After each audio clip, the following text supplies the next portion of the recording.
රටේ තියෙන ප්‍රබලම sannivedana මාධ්‍යයක් විදිහට තමයි අපි රූපවාහිනිය හඳුනගන්නේ. ඔබ මාව දකින්නෙත් රූපවාහිනී තිරයකින්. ඉතින් හෙට ලෝක රූපවාහිනී දිනය. ඒ නිසා අපි හිතුවා රූපවාහිනිය ගැන ටිකක් කතා කරන්න ඕනේ කියලා. කොහොමද රූපවාහිනිය ලෝකෙට ආවේ? කොහොමද රූපවාහිනිය ලංකාවට ආවේ? රූපවාහිනියේ මොන වගේ ගමන් මගක්ද තිබුණේ? මේ වෙනකොට රූපවාහිනිය මොන වගේ සමාජ බලපෑමක්ද ලංකාවට කරලා තියෙන්නේ? සහ සමාජ මාධ්‍ය ඉදිරියේ රූපවාහිනිය අනාගතය කොයි වගේ වේවිද? මම හිතනවා මේ කතා බහ ඔබට වැදගත් වෙයි කියලා. මොකද අපි ටීවී බලනවා විතරයි. හැබැයි මේ රූපවාහිනිය කොහොමද ලංකාවට ආවේ? එදා මෙදා තුර රූපවාහිනියෙන් අපිට මොනවද හම්බ වුනේ? මොනවද අහිමි වුනේ? මේ දේවල් ගැන අපි ඒතරම් හිතන්නේ නැහැ. නිසා අපි හිතුවා අද උදායිරේ සහෘදයා තුලින් මේ ගැන කතා කරන්නට අවශ්‍යයි කියලා. හෙට ඒ කියන්නේ නොවැම්බර් මාසේ 21 වෙනිදා ලෝක රූපවාහිනී දිනය යෙදෙන නිසාම ඒ ගැන කතා කරන්න අද උදායිරේ සහෘදයා වෙනුවෙන් අපි ආරාධනා කළා වරලත් ඉංජිනේරු ස්ටැන්ලි හෙට්ටිආරච්චි මහතාට. ආයුබෝවන් ඔබට. දැන් ඔබතුමා වරලත් ඉංජිනේරුවරේ සමහර විට කෙනෙකුට හිතෙන්න පුළුවන් කොහොමද රූපවාහිනිය ගැන කතා කරන්නේ කියලා. රූපවාහිනී ලංකා ගමනේ කොහොමද, පැවැත්ම කොහොමද, මේ විදිහට මේ රූපවාහිනිය කියන විෂය ගැන ඔහු කතා කරන්නේ. ඔහුට ඒ පිළිබඳව දැනුමක් තියෙනවා. ඉතින් මේ පිළිබඳව ඔහු අධ්‍යයනය කරලා තියෙනවා. විශේෂයෙන්ම වෘත්තීය තාක්ෂණ විශ්වවිද්‍යාලයේ හිටපු අධ්‍යක්ෂ මාධ්‍ය සහ තොරතුරු සේවා, ඒ වගේම ස්වර්ණවාහිනී නාලිකාවේ හිටපු ඉංජිනේරු අංශ ප්‍රධානී, ඒ වගේම ස්වාධීන රූපවාහිනී සේවයේ හිටපු නියෝජ්‍ය සාමාන්‍ය අධිකාරී, ඒ වගේම කලා මණ්ඩලයේ හිටපු උපසභාපති වැඩසටහන්, ඒ වගේම රාජ්‍ය රූපවාහිනී අනුමණ්ඩල නියෝජනය කරනවා එතුමා. ඒ වගේම රාජ්‍ය පුවත්පත් සහ මාධ්‍ය උපදේශක මණ්ඩලය නියෝජනය කරනවා. ඉතින් මේ වගේ තනතුරු රාශියක් ඔහු හොබවනවා. ඒ වගේම තමයි විශ්වවිද්‍යාල රැසක ඔහු කතිකාචාර්යවරයෙක් විදිහට වැඩ කරනවා. ඉතින් ඒ නිසාම තමයි අපි ඔහුට ආරාධනා කළේ මේ රූපවාහිනියේ ගමන් මග, රූපවාහිනිය ගැන, රූපවාහිනියේ බලපෑම ගැන කතා බහ කරන්නට එතුමාට. ඉතින් මම කැමති මුලින්ම මේ කතාව පටන් ගන්න දැන් ලංකාවේ රූපවාහිනී ආරම්භ කරපු ආරම්භක යුගයේ ඉඳන් ඔබත් සමාජිකයෙක්. එතකොට ලංකාවට රූපවාහිනිය ආවේ කොයි කාලෙද?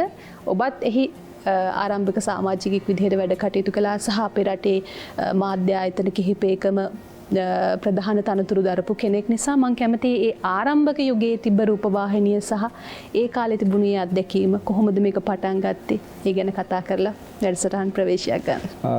1979 අප්‍රේල් මාසයේ 14 වෙනිදා තමයි ලංකාවේ ටෙලිවිෂන් ආරම්භ වෙන්නේ. ශාන් වික්‍රමසිංහ මහත්මයාත් අනිල් මහත්මයාත් එකතු වෙලා තමයි මේ වැඩේ ආරම්භ කරේ. ඊට පස්සේ මොකක් හරි වෙච්ච තාක්ෂණ ප්‍රශ්නයක් සහ රාජ්‍යයත් එක්ක ඇති වෙච්ච ප්‍රශ්නයක් නිසා 1979 ජූනි මාසයේ 5 වෙනිදා ඒක රජයට පවරා ගන්නවා. ඒතර මේක රජයට පවරා ගත්තයින් පස්සේ මේක කොහොමද කරගෙන යන්නේ කියන එක පිළිබඳ ගැටලුවක් ඇති වෙනවා. මේක පවරන්නේ ගුවන්විදුලි සංස්ථාවට. එතකොට ගුවන්විදුලි සංස්ථාවේ අධ්‍යක්ෂ ජෙනරාල්වරයා වශයෙන් කටයුතු කරේ තේමිස් ගුරුගේ මහත්මයා.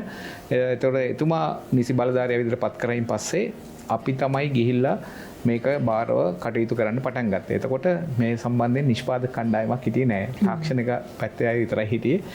අපි තමයි සියලුම තාක්ෂණික පැත්ත සහ නිෂ්පාදන අංශයේ වැඩ කටයුතු කරේ. එතකොට ඒකෙ තිබිච්ච මූලික දේ තමයි අපි කවුරුත් ටෙලිවිෂන් ගැන දන්නේ නැහැ. හරි. ඉතින් අපි දේවල් පුරුදු වෙන්න, අත පුරුදු වෙන්න තමයි දේවල් කරේ. එතකොට කැමරා කරෙත්, ආලෝකකරණය කරෙත්, සංස්කරණය කරෙත්, අනිත් තාක්ෂණික වැඩ කරෙත්, නිෂ්පාදන අංශයේ වැඩ කරෙත් සියලු දේම කරේ මේ තාක්ෂණ අංශයට පොයි. පස්සේ PLA සෝම්පාල මහත්මයා ආවා මේකට නිෂ්පාදකවරයෙක් වශයෙන් ඇවිල්ලා ඒ නිෂ්පාදන අංශයේ වැඩ කටයුතු කරගෙන ගියා. එතකොට මේ යන අතරතුර රජය මගින් දීලා තිබුණා ජපානයට සාක්ෂරතා අධ්‍යයනයක් කරන්න කියලා, feasibility study එකක් කරන්න කියලා ලංකාවේ ටෙලිවිෂන් ආරම්භ කිරීම සඳහා. එතකොට ඒගොල්ලෝ ඒක කරලා වාර්තාවක් දීලා තිබුණා. ඒකේ ඕනෝ කියලා මහත්මයෙක් තමයි හිටියේ. ඒ මහත්මයාගේ වාර්තාව අනුව 1982 පෙබරවාරි මාසේ 15 වෙනිදා ලංකාවේ ජාතික රූපවාහිනිය ආරම්භ වෙනවා, ජාතික නාලිකාව විදිහට. ඒක ආරම්භ වුණායින් පස්සේ මේකේ විශේෂම වැදගත්කම වෙන්නේ 1982 අංක 6 දරන පනතකින් ලංකාවේ ජාතික රූපවාහිනී පනතක් සම්මත වෙනවා. ඒ පනත අනුව තමයි රූපවාහිනිය ක්‍රියාත්මක කළ යුතු වන්නේ. එතනින් පස්සේ කාලයක් මේක ගිහිල්ලා ඊට පස්සේ පෞද්ගලික නාලිකාවන් කීපයක් එන්න පටන් ගන්නවා. දැන් මේ වෙනකොට සෑහෙන ප්‍රමාණයක් පෞද්ගලික නාලිකා ඇවිල්ලා තිනවා. ඒත් එක්කම මේකේ රූපවාහිනිය ආපු නිසා තාක්ෂණ පැත්ත විතරක් නෙවෙයි, නිෂ්පාදන පැත්ත විතරක් නෙවෙයි, මේක සමාජීය ආර්ථික වශයෙන් ලංකාවේ සංස්කෘතික වශයෙන් සෑහෙන වෙනස්කමකට ලංකාව භාජනය වුණා. මොකද මේක අලුත්ම ශාස්ත්‍රයක්, ඒ වගේම මේක හරිම ආකර්ශනීයයි. ඒ වගේම මේ රූපවාහිනී ශාස්ත්‍රයේ විශේෂම දේ තමයි සිනමාවෙත් නැති එසැනින් විකාශය කිරීමේ හැකියාව. ඕනම දෙයක් අපිට ලයිව් බලන්න පුළුවන්, ලයිව් දෙන්න පුළුවන් ටෙලිවිෂන් වල විතරයි. ඒක සිනමාවෙත් නෑ මේ රූප මාධ්‍යයේ තිබුණා වුණාට. ඉතින් ඒක නිසා මේක ඉතාමත් ආකර්ශනීය විදියට මිනිස්සු අතරට යනවා. හැබැයි මේක ආරම්භ කිරීමේ මූලික පරමාර්ථය වෙන්නේ ලංකාවේ අධ්‍යාපන කටයුතු සඳහා රූපවාහිනී යොදා ගැනීමේ අරමුණෙන්. ඒක ඇක්ට් එකෙත් කියලා තියෙනවා අධ්‍යාපන ඇමතිතුමාගේ නියෝජිතයෙක් රූපවාහිනී අධ්‍යක්ෂක මණ්ඩලයේ සමාජිකයෙක් වෙන්න ඕනි කියලා. ඒ විතරයෙන් තමයි පටන් ගත්තේ. නමුත් ඉතින් පස්සේ කාලීන වෙනකොට මේක වෙන වෙන පැතිවලට ගමන් කරා. එදා මෙදා තුර රූපවාහිනිය මේ වෙනකොට ලොකු ගමනක් ඇවිල්ලා තියෙනවා. අධ්‍යාපනයේ මුල් කරගෙන රූපවාහිනිය ආරම්භ කළත් අද වෙනකොට මේ රූපවාහිනී නාලිකා ඇතුළ තුල තියෙන ගුණාත්මක බව අඩුයි කියන චෝදනාව බොහෝ දෙනෙක් නගනවා. ඉතින් ප්‍රමාණාත්මකව නාලිකා බිහි වුණත් එහි තියෙන ගුණාත්මක බව අඩුයි කියන කාරණාව තමයි සඳහන් වෙන්නේ. එතකොට තමයි අර ඔබ කියපු සමාජමය බලපෑම, ආර්ථිකමය බලපෑම, සංස්කෘතිමය බලපෑම සිද්ධ වෙන නිසා ඔබ දකින විදිහට මේ වෙනකොට අපේ රටේ රූපවාහිනිය කොයිතරම් බලපෑමක් සමාජයට, ආර්ථිකයට, සංස්කෘතියට, දේශපාලනයට කරලා තියෙනවද? ඔව්, ඒකට රූපවාහිනී නාලිකාවක් ආරම්භ වීමට ප්‍රධාන වශයෙන් කාරණා දෙකක් තියෙනවා. ඒ පළවෙනි කාරණාව තමයි දේශපාලනමය කාරණා. දෙවෙනි කාරණාව තමයි වාණිජමය කාරණා. එතකොට රාජ්‍ය අංශයේදී මූලිකත්වය හම්බෙන්නේ දේශපාලන කාරණා සම්බන්ධයෙන්. අපි පෞද්ගලික නාලිකාවලට ආවම ඒකේ විශේෂත්වය හම්බෙන්නේ වාණිජමය කටයුතු සඳහා. එතකොට මේකේ අයිතික කෙනා කවුද, කොයි එක්කෙනාද කියන එකේ වැදගත් වෙන්නේ නැහැ. මේකේ පරමාර්ථ වශයෙන් ගත්තාම ඒ දෙක තමයි මූලික වශයෙන් වෙන්නේ. හැබැයි මේකෙදී යම්කිසි කාල වකවානුවට ඉස්සෙල්ලා යම්කිසි හොඳ නිශ්චිත තලයක රූපවාහිනිය ගමන් කරා. මොකද ඒකට හේතුව තිබුණේ රූපවාහිනිය ආයතනයට ලයිසන් එකක් තිබුණා. මේ ලයිසන් එක නිසා යම්කිසි ආදායම් මාර්ගයක් රූපවාහිනී සංස්ථාවට ලැබුණා. රාජ්‍ය මාධ්‍යයට ලැබුණා. ඒතකොට මේ රාජ්‍ය මාධ්‍යයට ඒ සල්ලි යොදවලා හොඳ වැඩසටහන් කිරීමේ හැකියාවක් තිබුණා. එතකොට ඒගොල්ල සල්ලි පස්සේ සහ ස්පොන්සර්ස්ලාගේ පස්සේ යන්න අවශ්‍යතාවයක් තිබුණේ නැහැ. නමුත් චන්ද්‍රිකා බණ්ඩාරනායක මහත්මියගේ කාලයේදී මෙම ලයිසන් ක්‍රමය නැති කරා. ඒතකොට නැති කරායින් පස්සේ පාඩු දෙකක් සිද්ධ වුණා. එකක් හොඳ වැඩසටහන් කිරීම සඳහා මූල්‍යමය ප්‍රතිපාදන නැති වෙලා ගියා. දෙවැනි එක තමයි බලන විවට තිබුණා ශක්තියක් සහ බලයක් Tamanට කැමති වැඩසටහන් නැරඹීමේ. ඒතකොට ඒ බලය නැති වෙලා ගියා. මොකද ලයිසන් එකක් ගත්තොත් විතරයි එයාට ඒ සම්බන්ධ අයිතිවාසිකමක් තියෙන්නේ. ඒක නැති වෙලා ගියා. ඊට පස්සේ මොකද උනේ? මේ රේටින් සිස්ටම් එක ඇවිල්ලා හැමෝම රේටින් පස්සේ යන්න ගියා මිස හොඳ වැඩසටහන් ගැන කවුරුත් කරන්න බලාපොරොත්තු වෙන්නේ නැහැ. මොකද හේතුව තමන්ගේ පැවැත්ම තමයි වැදගත්. ඒතකොට රේටින්ග්ස් තිබුණ නැත්නම් කමර්ෂියල්ස් එන්නේ, කමර්ෂියල්ස් ආවෙ නැත්නම් සල්ලි එන්නේ, සල්ලි ආවෙ නැත්නම් ආයතනයේ පැවැත්මක් නැහැ. ඒක නිසා ඒ පැත්තට ජනප්‍රිය සහ සාමාන්‍ය ප්‍රේක්ෂකයා ඉල්ලන දේ දෙන්න හැදුවා මිසක් හොඳ සහ අධ්‍යාපනික පැත්තේ වැඩසටහන් මේ නිසා ඉතාමත්ම පල්ලෙහා මට්ටමට වැටුණා. ඒ කියන්නේ අවසානයේදී ගුණාත්මක වැඩසටහන් වලට රුචිකත්වයක් දක්වන ජනතාවට සිද්ධ වෙනවා ඔවුන් දෙන දේ බලාගෙන ඉන්න. ඔව්, ඒකේ පැති දෙකක් තියෙනවා. පළවෙනි එක තමයි රුචිකත්වයේ තියෙන අයට බලාගෙන ඉන්න වෙනවා. තමන් කැමති දේවල් බලන්න විදිහක් නැහැ. ලැබෙන දේ ගන්න වෙනවා. අනිත් බලපෑම කරාම ඒකටත් වැඩිය වෙන්නේ අපේ ටෙලිවිෂන් වලින් මූලික දේ විය යුත්තේ ඉන්න ප්‍රේක්ෂකයා එතනින් ඉහළ තලයට ඔසවා තැබීමයි. ඒතකොට මේ ඉහළ තලයට ඔසවාගෙන යෑම සඳහා යම්කිසි ක්‍රමික ක්‍රියාමාර්ග ගන්න වෙනවා. එහෙම නැත්නම් එයා කැමති සහ එයා බලාපොරොත්තු වෙන ඒවා දුන්නොත් වෙන්නේ එයා හැමදාම මේ මට්ටමේ තමයි ඉන්නේ. ලංකාවේ සිනමාවට වෙලා තියන්නේ ඒකයි. ලංකාවේ සරල උදාහරණයක් කිව්වොත් ලංකාවේ ඉන්ටර්නැෂනල් ඇවෝඩ්ස් ගහපු ෆිල්ම් එකක්වත් මාසයකට වැඩිය දුවලා නැහැ. ළමා චිත්‍රපටි නොවන ඒවා. ඒ මොකද හේතුව ලංකාවේ අයගේ ඒක රස විඳීමේ රසාත්මකතාවයේ පල්ලෙහා මට්ටමක තියෙන නිසා. එතකොට අපි එහෙම කියලා හොඳ ෆිල්ම් ඕනේ නැහැ කියන එක නෙවෙයි තියෙන්නේ. ක්‍රමානුකූලව ප්‍රේක්ෂකයා ඒකට හුරු කරන්න ඕනේ. එතකොට ටෙලිවිෂන් වලත් ඒ සිද්ධිය ඒ විදිහට වෙන්න ඕනේ. නමුත් අපි රේටිං පස්සේ ගියයින් පස්සේ අපි ඔක්කොම රියැලිටි ප්‍රෝග්‍රෑම්ස් කරනවා. මිනිස්සු ආකර්ෂණය කරගන්න පුළුවන් ඒවා කරනවා මිසක් ප්‍රඥාව එන මිනිස්සුන්ව දැනුවත් කරන මිනිස්සුන්ව අධ්‍යාපන පැත්තට යොමු කරන එවැනි දේවල් මේක සඳහා සිද්ධ වුණේ නැහැ. රාජ්‍ය මාධ්‍ය සතු හෝ රාජ්‍ය මාධ්‍ය ආයතන වලට හෝ ඒ ගැන වගකීමක් නැද්ද ඔබතුමා හිතන විදිහට? දැන් පෞද්ගලික නාලිකාවල වෙළඳ තත්ත්වය සහ ඔවුන්ගේ රේටින්ස් සම්බන්ධයෙන් ඔවුන් සැලකිලිමත් වෙනවා. නමුත් දැන් අපි දන්නවා BBC වගේ තත්ත්වයෙන් උසස් නාලිකා ලෝකයේ ඕනම කෙනෙක් නරඹන නාලිකාවක්. ඉතින් ලංකාවේ රාජ්‍ය මාධ්‍ය තියෙනවා, රාජ්‍ය ආයතන තියෙනවා, මාධ්‍ය ආයතන. ඔබට හිතෙන්නේ නැද්ද ඔවුන් මෙතනින් ටිකක් වෙනස් වෙන්නට ඕනේ කියන කාරණාව? නෑ, එතන තියෙන ප්‍රශ්නේ තියෙන්නේ වෙන තැනක. මම ජාතික රූපවාහිනියේ කාලයක් වැඩ කරා. මම අවසාන වශයෙන් 2017 කාලේ නියෝජ්‍ය සාමාන්‍ය අධිකාරී විදියට ස්වාධීන රූපවාහිනී සේවයේත් වැඩ කරා. ඒකට අපි දැක්ක දේ තමයි අපි උපයගත්තොත් විතරයි අපට කන්න පුළුවන්. එතකොට අපේ සේවකයන්ට අපි පඩිනඩි ගෙවන්න ඕනේ. ඒගොල්ලන්ට බෝනස් දෙන්න ඕනේ. ඒගොල්ලන්ගේ පහසුකම් සලස්සන්න ඕනේ. එහෙනම් අපට සල්ලි දෙන්න ඕනේ. ඒතකොට රජයෙන් අපට කීයක්වත් ලබා දෙන්නේ නැහැ. හැබැයි මම ඒ කාලේ ඉන්නකොට සභාපතිතුමත් එක්ක කතා කරලා අපි යම්කිසි නීතියක් ගෙනාව රජයේ මාධ්‍ය ආවරණයක් කරනවා නම් රජයේ සඳහා යන මූලික වියදම ගෙවිය යුතුයි කියලා. ඒකට එකඟ වුණා ඒ කාලේ තිබිච්ච රජේ. එතකොට එහෙම දුන්නත් අපට වෙන්නේ කොස්ට් එක කව කරගන්න විතරයි. එතකොට කොහොමද ආයතනයේ නාලිකාවක් විදිහට පවත්වාගෙන යන්නේ? එතන තමයි ගැටලුව තියෙන්නේ. හොඳයි, අපි හෙට දවසේදී යෙදෙන ලෝක රූපවාහිනී දිනය වෙනුවෙන් තමයි මේ සාකච්ඡාව සිදු කරන්නේ. දැන් රූපවාහිනියට මේ වෙනකොට තියෙන ප්‍රබලම තර්ජනය බවට පත් වෙලා තියෙන සමාජ මාධ්‍ය. අද වෙනකොට බොහෝ දෙනා රූපවාහිනියෙන් ඈත් වෙලා මේ සමාජ මාධ්‍ය භාවිතයට ලං වෙලා තියෙනවා. ඔබ කොහොමද මේක දකින්නේ? ඔව්, ඒකට හේතුවක් තියෙනවා. මොකද ලෝකයේ ඉස්සලම මේ රූපවාහිනී පටන් ගන්න කාලේ මාස්කොම් කියන ජනමාධ්‍ය කියන එක ප්‍රබල තැනක් විදිහට පිළි අරගෙන තිබුණා. හැබැයි දැන් ලෝකේ මාස් කමියුනිකේෂන් පැත්තේ උපාධි දීමත් නවත්තලා තියෙනවා. මොකද ඒක දැන් අවුට්ඩේටඩ්. මොකද ජන සංහතියකට එකවර කතා කිරීම නෙවෙයි අලුත්ම උපාය මාර්ගය වෙන්නේ. දැන් උදාහරණයක් විදිහට ගත්තොත් අපි ගිහිල්ලා YouTube එකේ බලන්නේ මට කැමති එක. ඒ වගේම මම ඉන්ටර්නෙට් එකට ගියාම මම බලන්නේ මට කැමති එක. ඒක පොදු නෑ. මට විතරයි. එතකොට POTV එකේ මම බලන්නේ මට ඕන වැඩසටහන මට ඕන වෙලාවට. ටෙලිකාස්ට් කරන වෙලාවට නෙවෙයි. මට වෙලාව තියෙන වෙලාවට. මට තියෙන වෙලාවට. එතකොට මේකේ පෞද්ගලිකත්වයයි තියෙන ජන සංහතියකට නෙවෙයි මේවා කරන්නේ. එතකොට රූපවාහිනී මාධ්‍යෙන් මේ සෝෂල් මීඩියා නැත්නම් සමාජ මාධ්‍යට එනකොට ඒක සම්පූර්ණයෙන්ම නියෝජනය වෙන්නේ තමන් පෞද්ගලිකත්වය. එතකොට මේ පෞද්ගලිකත්වය තමයි මිනිස්සු කැමති. ඒක නිසා ඉදිරියේ තියෙන්නේ සමාජ මාධ්‍ය තුලයි. එතකොට ටෙලිවිෂන් හෝ වේවා අනිත් ගුවන් විදුලි හෝ වේවා ඒ මාධ්‍ය ක්‍රමිකව මේක ඩික්ලේන් වෙනවා, අඩු වේගෙන යනවා. ඒත් එක්කම ඒකට අනුගත වෙන්න වෙනවා සමාජ මාධ්‍යත් එක්ක. දැන් අපි දන්නවා ඕනෑම නාලිකාවක් සමාජ මාධ්‍ය ජාලයක් පවත්වාගෙන යනවා.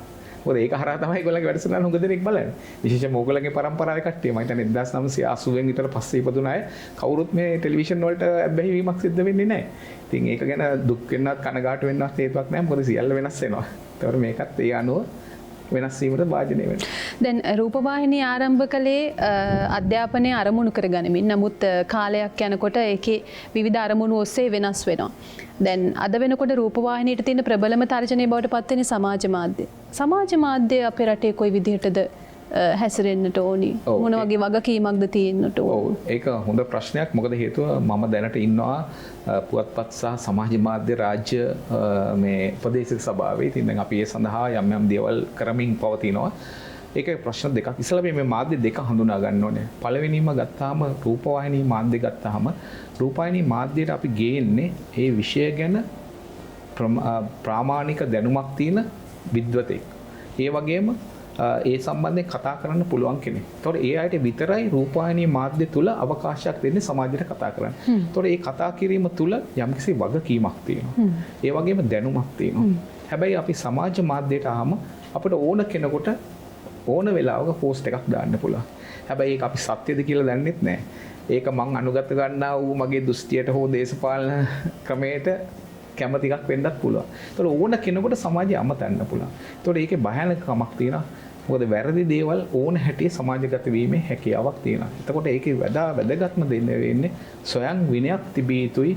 ඒ අප්ලෝඩ් කරන එක්කෙනාට තමන් මේ කරන දේ සම්බන්ධයෙන් මම මේ මුළු සමාජයට කතා කරන්නේ. ඒක නිසා මම මේ කරන දේ වගකීම තමන්ට පවර ගන්න ඕනේ. නමුත් අපේ දේශපාලඥයෝ ඉඳලා පොඩි වෙන මිනිස්සු දක්වා කිසි කෙනෙක් වගකීම් කියන එක ගන්නෙ නැහැ. කවු කිසි කෙනෙක් මොන හරි දෙයක් වුණාම කාට හරි ඒක වගකීම පවර්ලා මග ඇරලා යනවා. ඒක අපේ රටේ අනන්‍යතාවයක් වෙලා ඒක අනන්‍යතාවයක් වෙලා තියෙනවා. අපි කවදාකවත් අහලා නැහැ මොන හරි සිද්ධියක් වුණාම අම්මති කෙනෙක් ඉල්ලස් වෙනවා. ඉතින් ලොකු මිනිස්සු එහෙම කරන්නේ නැහැ. කවුරුත් ඒ වගකීම ගන්නෙ නැහැ. පොඩි මිනිස්සු එහෙම කරන්නේත් නැහැ. ඉතින් අර කකුලෝ වගේ ලොකු මිනිස්සු හැරයට ගිහිල්ලා පොඩි එකාට කෙලින් යන්නේ කොහොමද උන් කෙලින් යන්නේත් නැහැ. ඉතින් ඒක නිසා මේක අපි තුලින්ම කතිකාවක් ඇතිලා අපි දියුණු තත්යකට ගිහිල්ලා වෙන්න ඕනේ. මෙතන ප්‍රශ්නේ තියෙන්නේ මේ දියුණු මෙවලම් පාවිච්චි කිරීමේදී මිනිස්සු දියුණු නැත්තම් මෙවලම වැරදි විදිහට භාවිතා වෙනවා. මම උදාහරණයක් විදිහට කිව්වොත් එහෙම දැලිපිය ගත්තාම අපි දැලිපිය ඉතා හොඳ දෙයක් විදිහට හිතලා අපි අටපිරිකර වලට දැලිපිය දෙනවා. ඒක නරක දෙයක් නම් අපි හාමුදුරුවන්ට දෙන්නේ නැහැ නේ අටපිරිකර. හැබැයි මේ දැලිපියම වඳුරේකට වුණොත් ඌ මොකද කරන්නේ? ඌවත් කපාගෙන අනිත් මිනිස්සුවත් කපලා දානවා. දැන් අපේ සමාජ මාධ්‍යයට වෙලා තියෙන්නේ ඒකයි. අපිට ඒ ඕන කරන හික්මීම නැතුව අපිට ඉතා දියුණු මෙවලම් හම්බෙලා තියෙනවා. ඉතින් අපි ඒක හුඟක් වෙලාවට වැරදි විදිහට පාවිච්චි කරනවා. ඒක අපි දැකලා තියෙනවා මේවයි පවුල් වල ප්‍රශ්න ඇති වෙන ඒවා, ළමයි සීදි විනාශ ගන්න ඒවා. එතකොට වෙන වැරදි සම්බන්ධතා ඇති වෙන ඒවා. ඒ හුඟක් දේවල් මේ මාධ්‍ය ජාලය හරහා සිද්ධ වෙනවා. මේ සමාජ මාධ්‍ය ජාලය හරහා. ඇයි?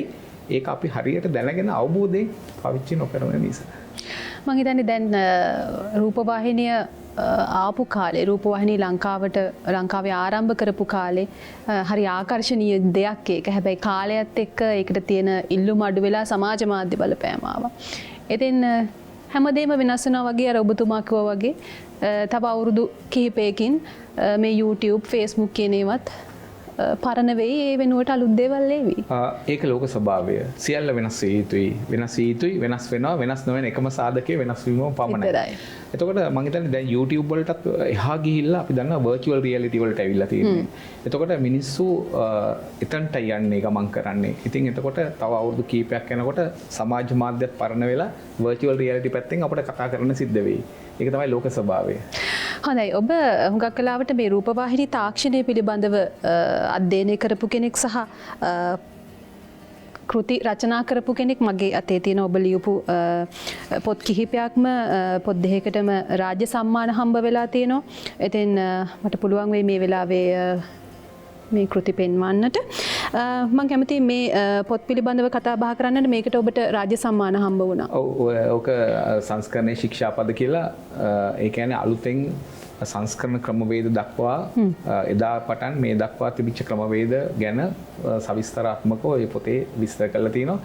ඒකෙදි අපේ වක් වෙලාවට අපේ මාධ්‍යීන් අයගේ සමාජමය වශයෙන් සහ දර්ශනමය වශයෙන් තියෙන දැනුම හරි මදි. ඉතින් ඒක නිසා විශේෂයෙන්ම මේ පශ්චාත් නූතනවාදය ගැන අපේ තියෙන දැනුම මදි. ඒතකොට දැන් අලුතෙන් එඩිටින් ක්‍රමවේද ඇවිල්ලා තියෙනවා මේ පශ්චාත් නූතනවාදය මූලික කරගෙන. දැන් අපිට හුඟක් වෙලාවට බටහිර චිත්‍රපටි කියවන්න ගියාම අපිට මේ චිත්‍රපටි සහ වැඩසටහන් කියව ගන්න බෑ. ඒ කියව ගන්න බැරි අපට ඒ ඕන කරන දැනුම නැති නිසායි. ඒක මම දැක්කා මේ ඉන්ටර්නැෂනල් මේ වේකෙදී මේ සිනමා උල්ලකදී ඒගොල්ලන්ගෙන් අධ්‍යක්ෂකවරුන්ගෙන් ප්‍රශ්න ඇසීමේ හැකියාව තිබුණා ප්‍රේක්ෂකයින්ට. ඒතකොට ප්‍රේක්ෂක ප්‍රශ්න දෙක තුනක් අහනකොට ඒ අධ්‍යක්ෂකවරු hina වෙලා කිව්වා ඕගොල්ලෝ ඉස්සලා පෝස්ට් මොඩලිසම් ඉගෙන ගන්න ඊට පස්සේ මේ ප්‍රශ්න අහන්න. ඕගොල්ලෝ ඒක දන්නේ නැති නිසා තමයි මේ ප්‍රශ්නේ තියෙන්නේ කියලා. ඉතින් ලෝකේ තියෙන එතනයි. ඉතින් ඒකෙත් තියෙන සංස්කරණ ක්‍රමවේද ගැන ඔකේ අන්තර්ගත කරලා තියෙනවා. ඊට පස්සේ ඔබ ලියනවා ඩිජිටල් ටෙලිවිෂන් සම්ප්‍රාප්තිය. මේකටත් සම්මාන හම්බුණා. ඒකේ තියෙන එක තියෙන්නේ ඒකෙත් දැන් අපි ඇනලොග් කාලේ ඉවරයි. මොකද අපි ඉස්සරහම ලෝකේ NTSC කියන ක්‍රමය තමයි ටෙලිවිෂන් පටන් ගත්තේ. 1953 ඇමරිකාව තමයි ඉස්සෙල්ලාම ඒ ක්‍රමයට පටන් විකාශය කිරීම ආරම්භ කරේ. ඊට පස්සේ ලෝකේ දෙවනිය විදියට 1960 දී ජපානයේ පටන් ගන්නවා. එහෙම එලා ඊට පස්සේ ඒ ක්‍රමයේ තියෙන යම් අඩුපාඩු නිසා සීකැම් කියලා ක්‍රමවේදයක් රුසියාව ප්‍රමුඛ රටවල් හොයාගෙන ඒගොල්ලෝ භාවිතා කරනවා. ඊට පස්සේ ඒකේ තියෙන සංකීර්ණත්වය සහ ඒ කාලේ දිවිච්ච දේශපාලන සමාජ මේකත් එක්ක ඒකොල්ල මාරු වෙනවා එංගලන්තේ හොයාගත්ත පැල් කියන ක්‍රමවේදයට. අපි ලංකාවෙත් අපි පාවිච්චි කරන්නේ පැල් B සහ පැල් G කියන ක්‍රමවල දෙක. හැබැයි මේ සියල්ලම මේවා ක්‍රියාත්මක වෙන්නේ ඇනලොග් තාක්ෂණයත් එක්ක. හැබැයි ඇනලොග් තාක්ෂණය දැන් යල් පැන ගිහිල්ලා අපි දන්නවා ඩිජිටල් තමයි හැම පැත්තෙම තියෙන්නේ. ඒක නිසා ඩිජිටල් තාක්ෂණයත් එක්ක ලෝකේ ඇවිල්ලා තිනවා HD TV වලට, high definition television වලට. ඒකෙත් එක එක නිකායන් තියෙනවා, එක එක කාණ්ඩ තියෙනවා. ඉතින් අපි ලෝකයේ තාක්ෂණයත් එක්ක ගමන් කරපු රටක්. හැබැයි දැන් අපි හරිම පරක්කුයි ආසියාවේ අපි ඇරෙන්න සියලුම දෙනා HD TV වලට ගිහිල්ලා තියෙනවා. අපි තාම HD TV වලට ගිහිල්ලා නැහැ. අපිට යෑමේ ප්‍රශ්නකුත් තියෙනවා. මොකද අපි කොයි ක්‍රමවේදයකද යන්නේ? DVB-T2ද නැත්නම් වෙන ක්‍රමයකටද යන්නේ මොනවාද කියන එක තාම අපි තීරණයක් අරගෙන. ඒ කියන්නේ අපේ රටේ ඊළඟ පියවර දෙක දැන් ලෝකයේ TV රූපවාහිනී තාක්ෂණයේ තියෙන තැනත් එක්ක අපේ රටේ රූපවාහිනී තාක්ෂණයේ ඊළඟ පියවර මොකක්ද? අපි ඇත්ත වශයෙන්ම HD TV වලට යන්න ඕනේ. හැබැයි අපි ඒකට ගිහිල්ලා නැහැ. දැන් අපි හුඟක් පරක්කුයි. මොකද හේතුව තියෙන්නේ අපි දැන් ටෙලිවිෂන් වල අපි දන්න අපේ පොඩි සවුන්ඩ් ස්පීකර් එකක් තියෙන්නේ. නමුත් ලෝකයේ HD TV වලට ගියාම 5.1 වෙනකන් සවුන්ඩ් සිස්ටම්ස් ඇවිල්ලා තියෙනවා. ඒතකොට එතනට තමයි ලෝකේ ගිහිල්ලා තියෙන්නේ. නමුත් අපි එතනට ගිහිල්ලා නැහැ. ඒතකොට අපි මේ විකාශය කරන ක්‍රම කීපයක් තියෙනවා. ඒකෙන් තා හොඳ ක්‍රමේ තමයි ලෝකේ DVB-T2 කියන එක තමයි ලෝකෙ පිළි අරන් තියෙන්නේ. 96කට වැඩි ලෝකේ රටවල් පිළිගන්න වැඩ කරන්නේ ඒකත් එක්ක. නමුත් අපිට තාම තීරණයක් ගන්න බැරිලා තියෙනවා. අපි කොයි ක්‍රමයකටද යන්නේ කියලා. අපි ජපානයේ සහගත ක්‍රමයට තමයි යන්න හදන්නේ. නමුත් ඒක ඉතාමත්ම පොඩි රටවල් ගානක තමයි පාවිච්චි වෙන්නේ. ඒක නිසා මේකේ ලොකු විරෝධත්වයක් තියෙනවා ඒ ක්‍රමයට යන එක. අපි යන්න හදන්න ඕනේ DVB-T2 කියන ක්‍රමයට තමයි. නමුත් තාම ඒකට හැබැයි අපි දැනටමත් පරක්කුයි. දැනටමත් ප්‍රමාදයි. හොඳටම ප්‍රමාදයි දැනටමත්. මොකද හේතුව තියෙන්නේ දැන් ලෝකෙ එතනින් එහාට ගිහිල්ලා 4K වලට ගිහිල්ලා 8K ගිහිල්ලා දැන් 12Kත් ඇවිල්ලා තියෙන්නේ. ඒ මට්ටමට ලෝකෙ ගිහිල්ලා තියෙනවා. නමුත් අපි තාම ඉන්නේ මේ ඇනලොග් තාක්ෂණෙත් එක්ක. හැබැයි කැමති වුණත් අකමැති වුණත් වෙනස් වෙන්න වෙනවා. මොකද අපි කිසිම භාණ්ඩයක් නිෂ්පාදනය කරන්නේ නැහැ. අපි අනිත් රටවල දේවල් අපිට පාවිච්චි කරන්න වෙනවා. ඒක නිසා අනිවාර්යයෙන්ම අපිට මේ තාක්ෂණෙත් එක්ක ගමන් කරන්න වෙනවා.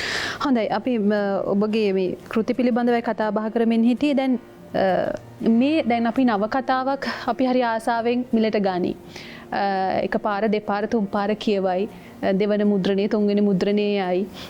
නමුත් මේ කෘති ඔබ මෙතන පොත් 5ක් විතර තියෙනවා. ඉතින් දැන් මේ සඳහා තියෙන ඉල්ලුම කොහොමද? දැන් මේ වගේ කෘතියක් මිලට ගන්න ඇත්තටම මේ ගැන උනන්දුවක් දක්වන සහ එක්ක මොකක් හරි විශ්වවිද්‍යාලයට අවශ්‍ය නිබන්ධනයක් හදන්න මොකක් හරි අධ්‍යාපන කටයුත්තකට අවශ්‍ය කරන තොරතුරු ලබා ගැනීම වෙනුවෙන් පමණයි ගොඩක් වෙලාවට මේ වගේ පොත් මිලට ගන්නේ.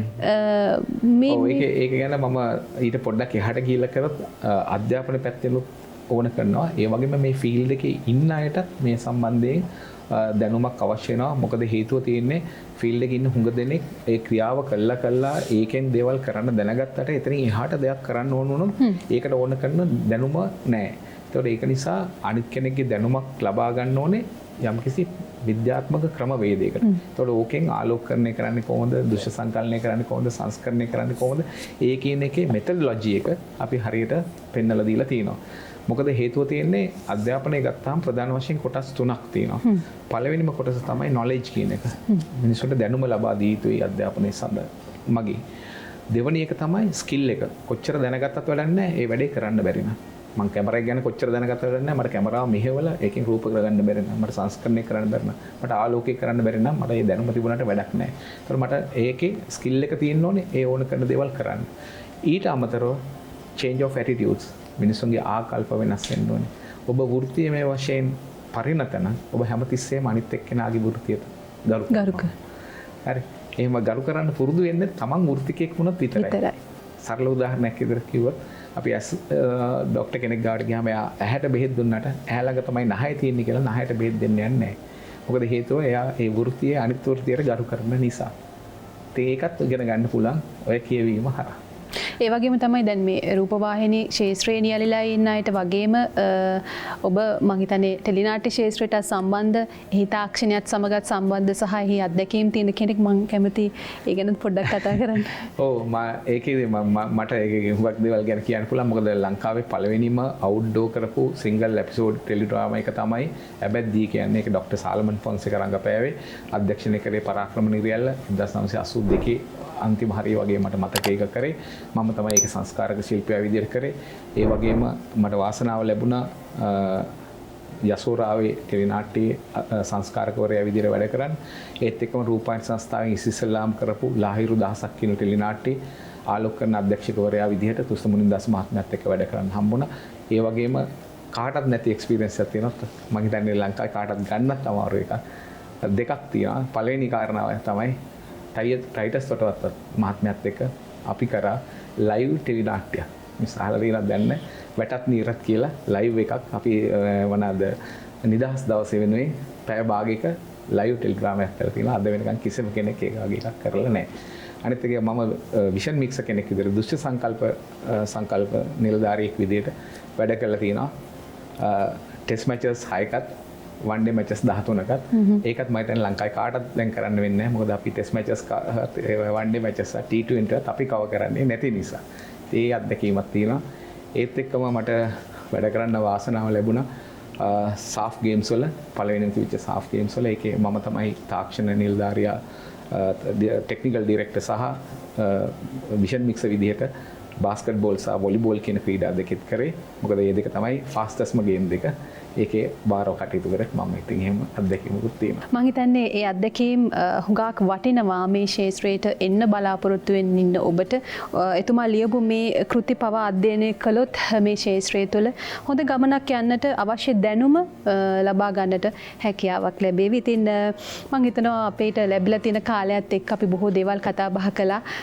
ලෝක රූපවාහිනී දිනය වෙනුවෙන් මේ කතා බහ කළත් අපිට මේ ගැන කතා කරන්න සහ අපි ගොඩක් වෙලාවට අවධානය යොමු කරන්නේ නැහැ. අපි අර මම මුලින් කිව්වා වගේම අපි රූපවාහිනිය දිහා බලාගෙන ඉන්නවා. නමුත් මේකෙන් අපිට මොකක්ද වෙලා තියෙන්නේ, අපිට මොනවද ලැබිලා තියෙන්නේ, අපිට මොනවද නැති වෙලා තියෙන්නේ කියන කාරණාව පිළිබඳව අපි හිතනවා හරි අඩුයි. ඉතින් ආයෙත් ඒ ගැන හිතන්න මම හිතනවා මේ කතාව ඔබට වැදගත් වෙයි කියලා. ඉතින් බෙහෙවින්ම ස්තුතිවන්ත වෙනවා ඔබතුමාට. කාර්යබහුල දවසක මේ වගේ විනාඩි 30ක් අපි වෙනුවෙන් වෙන් කරාට අපි ආයෙත් දවසක මේ වගේ කතා බහකදී මුණ ගැහෙමු. බෙහෙවින්ම ස්තුතියි ඔබතුමාට. අපි ඒ සම්බන්ධ කරගත්තේ වරලත් ඉංජිනේරු ස්ටැන්ලි හෙට්ටිආරච්චි මහත්මයා. ඉතින් එතුමාට අපි ඒ විදිහට සමුදෙනවා. ඒ විදිහට අපි මේ උදායිරේ සහෘදයා විශේෂාංගය අවසන් කළත් අපි ඔබට ආරාධනා කරනවා දිගටම උදායිරත් සමග රැඳිලා ඉන්න කියලා.